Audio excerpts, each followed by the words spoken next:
Hello everyone, this is JPL back for another Clone Wars review, and today I'll be reviewing the episode Assassin. You know, if it's just like episodes with just no arc, just the one episode, I'm gonna refer to it by name, so that will be a lot easier to work with. Anyway. Okay, first order of business about this episode of Assassin. It was a fine episode. It was a follow-up to the Aura Seeing story arc in the previous season. But I do have a big nitpick about this. So, Aura Seeing. She starts out with her orange costume, you know? In this episode, we see her wearing a black costume.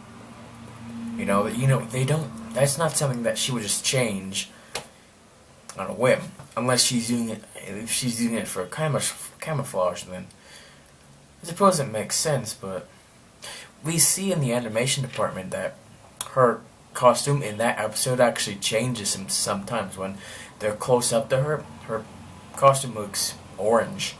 But when they're away, it looks black, so not sure what's going on there.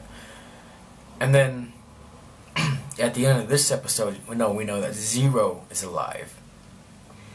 Then later, the next episode, Zero dies, which means that Aura Singh had to get out of prison and get her orange costume back.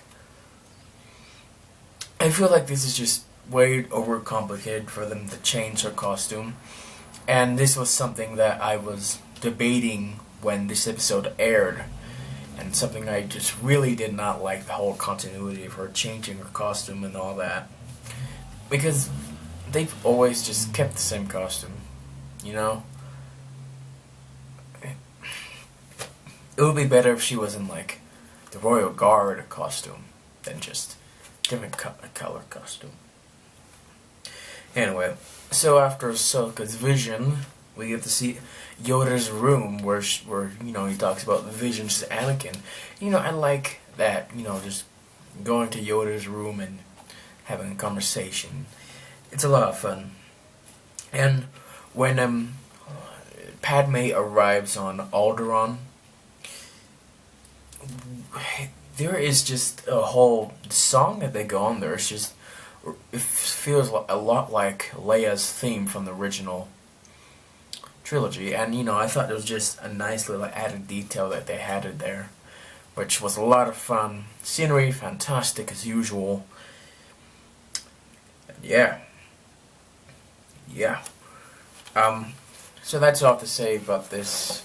And so I'm gonna rate this one a 7 out of 10, mainly because of my big nitpick on Aura Singh there. That's why it's a 7 for me. Anyway, thank you guys for watching, and I'll see you all next time.